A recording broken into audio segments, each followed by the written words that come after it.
Bienvenue à vous si vous nous rejoignez sur le plateau de la matinale. Il est 8h30 aujourd'hui, c'est vendredi, youpi. Je l'avais dit qu'à 7h, donc j'ai le droit de leur dire. Donc nous sommes le 11 mars, dites donc déjà, et oui. Et ce matin, nous avons encore pas mal de choses à voir ensemble. Notamment, nous prendrons la route de Mouilleron-Saint-Germain dans le journal. Nous allons aller à la rencontre de la toute jeune association Système D, une initiative de Gaël et Thierry pour aider les plus démunis après avoir été eux-mêmes confrontés à la précarité. On va revenir aussi sur la Golden Globe Race avec la visite privée de 2 des bateaux engagés dans la course. Une course autour du monde à l'ancienne, je vous le rappelle, dont le départ de la 3e édition est prévu début septembre au Sable d'Olonne. Et puis les coups de cœur sortis de Camille pour cette fin de semaine, comme d'habitude, ce sera à 9h moins 10. Avant tout ça, on va regarder la météo. Vous avez sans doute ouvert les volets, peut-être même les fenêtres ce matin. De la pluie pour tout le monde, pas de jaloux. Un front pluvieux qui nous est arrivé de l'océan, qui doit s'évacuer par l'est du département. Quelques éclaircies sont annoncées, oui, dans le nord-ouest vendéen pour la fin de matinée. Notez ce vent particulièrement fort, 50 à 60 km/h en rafale. Cet après-midi, toujours un temps très instable, une alternance d'averses et d'éclaircies, un vent de sud-ouest qui reste soutenu et Météo France nous annonce même, Jean Bafouille, des risques de grêle sur l'ensemble du département. En attendant, on a 3 rendez-vous marées aujourd'hui. On va les regarder. Le 4e, il bascule en fait sur samedi, donc juste après minuit. La mer est toujours en train de monter. Elle sera à son point le plus haut à 11h moins 2, très exactement. Ça se verra sans doute peu à l'œil nu, parce que regardez le coefficient, il est quand même très faible, 26.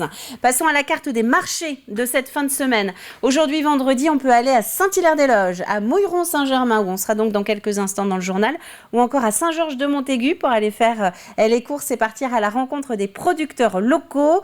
La liste des rendez-vous donc est à retrouver aussi bien pour ce vendredi que samedi et dimanche. C'est à retrouver dès la page d'accueil sur notre site internet tvvendée.fr. Avant d'ouvrir le journal, il me reste à souhaiter une bonne fête aux rosines et à ses dérivés, que ce soit Romy ou encore Églantine. Nous gagnons 4 minutes d'ensoleillement. Le soleil va se coucher ce soir à 19h06. Voilà, on a fait le tour des infos pratiques. Maintenant, on passe au journal.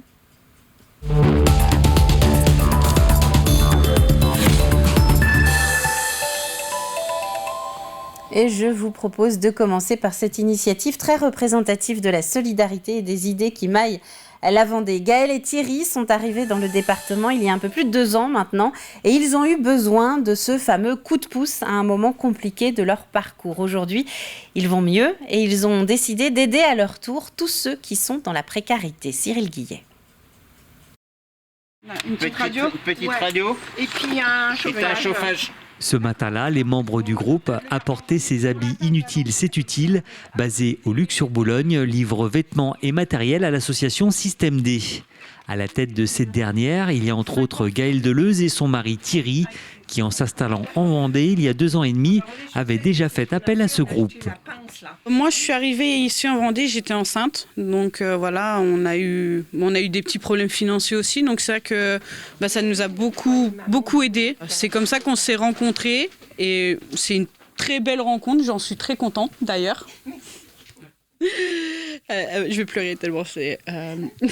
Soutenu par Béatrice Grippon lors de son arrivée sur le département, Gaël Deleuze a depuis souhaité rendre l'appareil en venant en aide aux personnes dans le besoin avec son association Système D. J'en suis très fière, ouais. Et je suis bien contente parce qu'ils ont de l'ambition. Ils ont plein d'idées. C'est des jeunes, ils sont plus jeunes, ils vont prendre la relève quand on ne pourra plus. Quand on est venu la première fois ici, j'ai un peu pleuré quand même parce que quand ils m'ont dit c'est grâce à toi, j'ai rien fait quoi.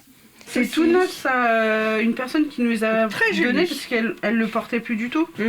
Installée dans un premier temps dans un garage, l'association a aujourd'hui pignon sur rue. Elle propose à qui le souhaite des vêtements, des produits d'hygiène, des jouets et même de l'alimentaire sec, du matériel pour la plupart du temps donné ou récupéré. C'est des vêtements bébés qui nous sont préparés par des tricoteuses des herbiers. Elles s'appellent les Amis sans frontières. Les gens ils sont contents, ils viennent, ils voient un peu. Même des fois, c'est que des mamies pour faire un plaisir à leurs petits-enfants ou leurs familles s'y connaissent pas, qui peuvent venir et vous prenez ce que vous avez besoin dans la boutique. J'ai celui-ci et puis j'ai un haut de petit mousquetaire, regarde. Ce local, gracieusement prêté par leur ami et trésorier Guillaume Bertrand, permet un bon accès et une meilleure visibilité pour ce lieu d'échange et de partage. N'importe qui peut venir, on n'a pas mis de contraintes, on fait confiance aux gens. Ils prennent ce qu'ils ont besoin, ils peuvent nous ramener aussi. On fait des heureux la plupart du temps, donc on est content. Et cette association ne compte pas en rester là. Elle est actuellement à la recherche d'une caravane pour aller cet été à la rencontre des plus démunis un peu partout sur le département. Un déplacement ministériel également ce jeudi en Vendée avec la secrétaire d'État chargée de la jeunesse et de l'engagement qui est notamment allée au centre technique municipal de La Roche-sur-Yon qui se charge de concentrer les dons pour l'Ukraine. Sarah El Haïry en a profité pour remercier les bénévoles ainsi que les agents municipaux mobilisés pour l'opération. L'élan de solidarité avec le peuple ukrainien, effectivement, est un élan extrêmement important partout dans notre pays, partout. Et fondamentalement, le plus important, parce que c'est une chaîne de solidarité, chacun peut prendre sa part, chacun peut faire quelque chose, que ce soit en étant bénévole, soit en donnant, soit en participant à des collectes, soit en faisant des pré-collectes. Mais le plus important, c'est que cet élan continue dans le temps. Un déplacement qui a été ensuite complété par une rencontre avec les jeunes d'une maison de quartier lyonnaise, puis des services civiques, mais également par une réunion publique le soir, toujours à La Roche-sur-Yon, cette fois-ci en qualité de soutien à la majorité présidentielle dans le cadre du renouvellement du locataire de l'Élysée. Et puisqu'on parle de la jeunesse, direction le campus d'Urma-Vendée, l'université régionale des métiers de l'artisanat. Parmi les alternants, une poignée d'entre eux suivent la prépa-apprentissage, une sorte de pause destinée aux 16-29 ans où on revoit les bases, mais sous l'angle des métiers. Dans ce cadre, la promotion en cours se frotte à la création d'une entreprise. Pierre Dalicieux.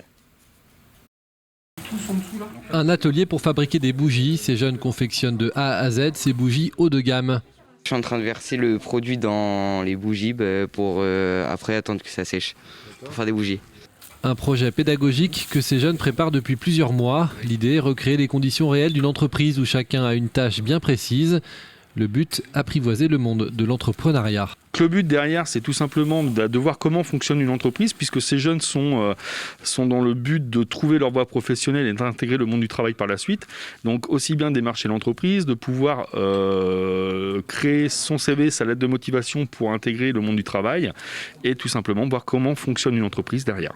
Des jeunes parties prenantes du projet et motivés car ces bougies seront vendues, la moitié des bénéfices seront reversés à une association. On apprend à faire un projet en équipe pour exposer et tout par la suite et pour les vendre. C'est agréable parce qu'on est en collectif et ça nous permet de faire des trucs, un projet. On a choisi de plutôt vendre des bougies parce que l'occasion c'était d'en fabriquer. Et du coup, on a préféré prendre les bougies, mais on aurait pu vendre autre chose, mais on a préféré ce projet-là. Tout a été imaginé par cette classe jusqu'au logo des étiquettes. Ici, les jeunes ont réalisé le logo, donc la maquette, et à partir de là, on a pu lancer une série d'affichettes. Ces bougies seront vendues au grand public lors du salon départemental des ventes le 25 mars prochain, puis le 5 mai au salon régional à Laval. En cette semaine marquée par le 8 mars et la mobilisation en faveur des droits des femmes et l'égalité des sexes, la communauté de communes Vendée Grand Littoral vient de signer un contrat local. Objectif, être plus efficace face aux violences faites aux femmes. Parmi les actions concrètes, l'opération sac à pain dans les boulangeries. Écoutez les explications. 40 000 sacs à pain vont être distribués. Sur ces sacs à pain, vous avez un violentomètre, ce qu'on appelle, c'est une échelle qui permet de définir le critère d'urgence si une femme subit des violences conjugales, et avec bien sûr tous les numéros de téléphone des associations au recto donc de ce sac à pain. De la prévention aussi va être mise en place auprès des scolaires, parce que je pense qu'il faut aussi sensibiliser les jeunes sur ce problème-là. Sur Vendée Grand Littoral, en 2020, on a recensé 86 situations de violences conjugales. Et ce chiffre est en augmentation. En 2021, on n'a pas les chiffres encore définitifs. à mi-octobre 2021, on en était déjà à 115, c'est-à-dire 86, et on en était à 115 alors que l'année n'était pas terminée. Donc c'est malheureusement un phénomène qui augmente, alors qui augmente parce qu'il y a aussi une libération de la parole, et ça c'est une très bonne chose, mais qui augmente parce que malheureusement on est dans une société de plus en plus violente, et donc il faut qu'il y ait une prise de conscience sur ces violences, et puis une réponse qui soit apportée par les pouvoirs publics dans leur diversité pour lutter contre ce phénomène. Et notez qu'en 2021, en France, 113 femmes ont été tuées par leur conjoint ou ex-conjoint. On va partir maintenant sur la côte avec les navigateurs engagés sur la prochaine Golden Globe Race. Ils se sont retrouvés en milieu de semaine du côté des Sables d'Olonne. À l'occasion de redonner un coup de projecteur sur cette course dont le départ de la 3e édition sera donné le 4 septembre prochain. Le reportage d'Alexia Janet. On l'appelle la grand-mère du Vendée Globe. La Golden Globe Race, c'est 23 skippers qui s'élanceront pour un tour du monde en solitaire, sans escale et sans assistance électronique. Une course large qui réunit près de 13 nationalités différentes cette année. Simon Curwen vient du Royaume-Uni. À 60 ans passés, il s'élance pour la première fois dans cette course un peu folle. Effectivement, c'est le rêve d'enfance. Quand j'étais jeune, à 7-8 ans, c'était à l'époque du premier Golden Globe Race, il y a 50 et quelques ans. Et c'est ça qui m'a attiré à la voile au début. J'attends de pouvoir finir, boucler le monde. Ça, c'est la première chose. C'est pas pour gagner. Bon, ce serait très bien de bien faire, mais absolument, il faut réussir à faire le tour. Et pour ce tour du monde, les skippers n'ont pas le droit aux outils de navigation modernes. Interdit donc le GPS, il faut compter sur le sextant et les cartes marines. Pour le skipper, le plus gros du travail a été de préparer son bateau. La préparation, c'est d'abord la préparation de bateau. Il faut qu'il soit assez costaud. Et par exemple, ici, d'origine, tout ça, c'était très faible. Et c'est ça et ça, de chaque côté, qui tient le mât. Bon, c'était pas suffisamment solide, on a tout enlevé, renforcé. Mais il n'est pas le seul à faire cette aventure pour la première fois. Parmi les 2 Français participants, Damien Guillou, sponsorisé par PRB. Le bateau du Breton est aujourd'hui prêt techniquement. Il ne reste plus qu'à se préparer mentalement et physiquement. Moi, je suis issu d'une génération GPS. Je ne savais pas naviguer au sextant, j'ai appris à le faire et je dois continuer à m'entraîner. Mais à ma grande surprise, c'est pas si compliqué que ça. Il faut le faire pour s'en rendre compte, mais quand on ne connaît pas, c'est vrai que ça peut paraître effrayant parce que c'est plein de calculs, plein de choses, on ne connaît pas, mais finalement ça va. Et sinon, c'est la navigation entre moi et le bateau et la préparation qui reste générale. Les 23 skippers s'élanceront le 4 septembre prochain des Sables d'Olonne. En attendant, un village ouvrira ses portes au public 2 semaines avant pour encourager les navigateurs.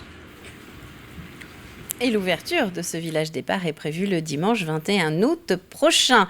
Réglez vos montres, c'est demain à très exactement 6h54 que commencera la pêche à la truite. Ce sera l'ouverture de la saison, pêche à l'omble également, mais aussi au saumon de fontaine. 33 000 pêcheurs en Vendée sont concernés par cette ouverture, ce qui place d'ailleurs le département en 2e position à l'échelon national. Et puis encore un mot de sport, avec à partir d'aujourd'hui et jusqu'à demain, le championnat de France des régions de paratennis de table adapté. C'est organisé à La Roche-sur-Yon, au Terre-Noire plus précisément. Le championnat s'adresse aux joueurs en situation de handicap mental ou psychique. Voilà pour l'actu de ce vendredi matin. On va passer maintenant au Tout Image Météo avant de retrouver le reste de nos chroniques. À tout de suite. C'est l'heure de la météo avec Kia Littoral Vendée Automobile, Chaland, La Roche-sur-Yon et les Sables d'Olonne.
Ça y est, il est 9h moins le quart sur le plateau de la matinale. Alors, on va profiter du plus de l'info de ce jour pour nous pencher à présent sur la prise en charge des cancers en Vendée. C'est un entretien mené par Alix Solanos.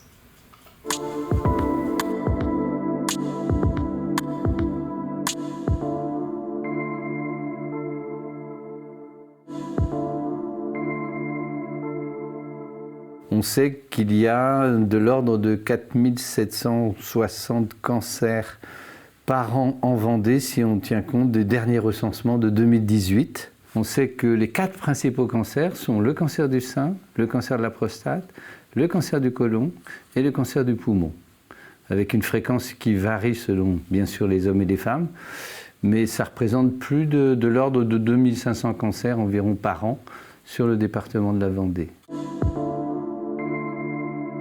Il y a une relative stabilité de ce qu'on appelle l'incidence, c'est-à-dire la fréquence des nouveaux cas au cours d'une année. Il y a une petite baisse, fort heureusement, avec le temps de la mortalité par cancer, mais on est globalement sur, on va dire, un plateau avec de petites exceptions. C'est d'une part l'augmentation de la fréquence du cancer du poumon chez les femmes et l'augmentation de la fréquence du mélanome, un peu plus élevée d'ailleurs chez les hommes que chez les femmes si l'on prend le département de la Vendée.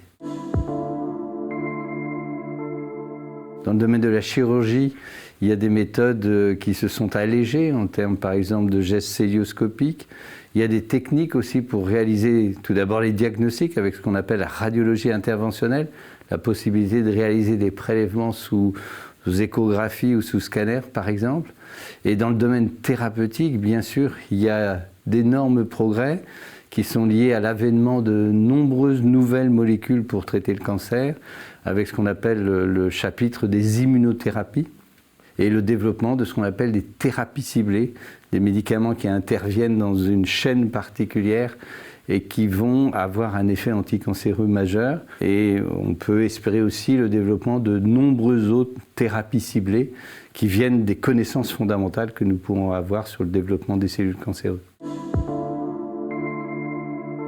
Ce qui est nouveau, par exemple, dans ce plan cancer, par rapport à toutes les autres mesures que l'on connaissait déjà, c'est la préoccupation qu'il y a sur la prise en charge des séquelles, sur la prise en charge de la qualité de vie après cancer, et donc le développement de ce qu'on appelle des réunions de concertation, d'évaluation de la situation des patients après traitement pour cancer, pour essayer de réduire les séquelles, améliorer la qualité de vie, se préoccuper des conditions parfois de reprise de travail. Donc il y a tout un volet sur l'après-traitement du cancer, et qui est important puisque ces informations viennent du témoignage des patients et de ce qui est observé après l'application des thérapeutiques. Donc c'est aussi un aspect nouveau dans ce plan décennal.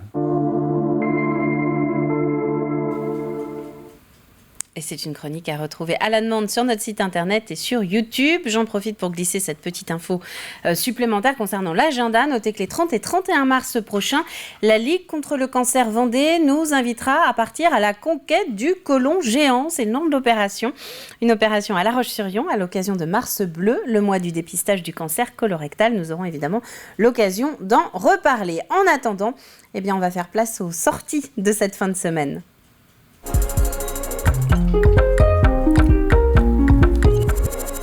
Avec du théâtre à la balise, des rencontres littéraires à Angles ou encore le fameux concert-spectacle du trio La vie d'ici sur le Vendée Globe dont on a parlé il y a quelques jours dans le journal. Ça fait partie de la sélection du coup de cœur de Camille.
vous allez donc pouvoir retrouver le reportage de Pierre Dalicieux sur le trio Sablé, La vie d'ici, qui raconte en chanson le dernier Vendée Globe dans les replays de la chaîne. Et maintenant, on prend la route.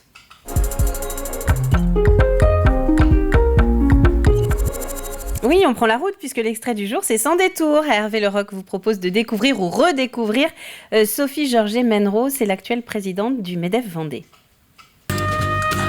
Attention à ma voiture, s'il vous plaît. Très bien, c'est la même très couleur. bien, vous le prenez sur ce ton-là. Ah, eh ben on est bien parti. Alors dites-moi, qu'est-ce qui vous rend heureuse aujourd'hui ? C'est le travail, c'est le MEDEF, c'est votre famille, c'est des loisirs, c'est le temps pour vous, l'implication dans la vie de la cité. Vous avez 2 minutes. J'ai 2 minutes. Eh ben, ce qui me fait plaisir, c'est d'abord mes enfants et leur épanouissement. Et c'est mon épanouissement à moi. Ouais. Et c'est le beau temps. Ça me fait plaisir. Ça, c'est aujourd'hui ? Ouais.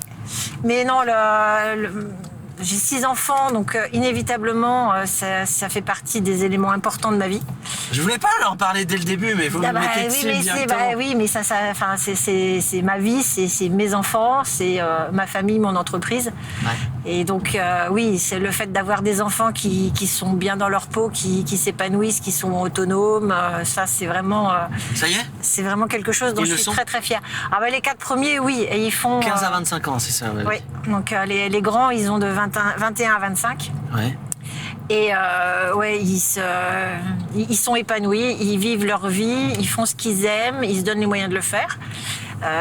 Ils sont pas forcément près de moi, mais ça fait déjà plusieurs années que je leur dis que moi, si j'ai 6 enfants, mon projet de quand je serai vieille, c'est d'aller les voir aux 4 coins du monde et de passer 1 ou 2 mois avec eux. Et ils n'auront pas du tout envie. Pas du tout. Mais c'est ça qui est rigolo. Et c'est un Sans détour à retrouver en intégralité sur l'antenne, notamment aux environs de 18h50. On va faire un rapide rappel de l'actu de ce vendredi matin avant de passer au jeu avec 2 des principaux titres. On commence avec l'histoire solidaire de Gaël et Thierry, c'est du côté de Mouilleron-Saint-Germain. Arrivés en Vendée il y a un peu plus de 2 ans maintenant, ils ont dû faire appel à la générosité des Vendéens pour les aider à passer un cap difficile. Et aujourd'hui, ils donnent en quelque sorte le change avec le lancement de leur toute jeune association Système D. La structure redistribue vêtements et biens de première nécessité aux plus précaires du territoire. Et puis quelques images de ce déplacement ministériel aussi. C'était hier à La Roche-sur-Yon. La secrétaire d'État chargée de la jeunesse et de l'engagement est notamment allée à la rencontre des bénévoles et agents municipaux qui se chargent de concentrer les dons pour l'Ukraine. Le soir, changement de casquette, Sarah El Haïry a participé à une réunion publique en qualité de soutien à la majorité présidentielle dans le cadre de l'élection en cours. Et comme il est 8h55, on va passer au dernier appel du jeu.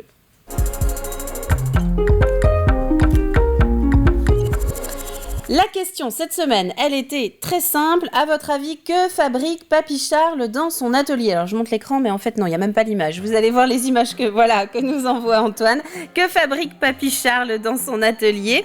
L'indice du jour avec la muse, c'est le plus fidèle allié de l'écrivain. Et donc vous avez jusqu'à ce midi pour nous envoyer votre réponse sur tvvendée.fr. Et je vous rappelle pour la dernière fois que le partenaire de la semaine, c'était l'entreprise vendéenne. Je vais le dire à ma mère, qui est une entreprise qui s'est spécialisée dans les jeux nomades. Et justement, cette semaine, il y a 2 ardoises nomades à gagner. Si vous nous envoyez la bonne réponse, des ardoises qui se plient et qui sont lavables. Là-dessus, c'est la fin de la matinale de ce vendredi. Et donc, c'est la fin des matinales de la semaine. On va se retrouver maintenant lundi dès 7h pour un nouveau démarrage de journée et de semaine ensemble. D'ici là, portez-vous bien, profitez bien du week-end et à lundi.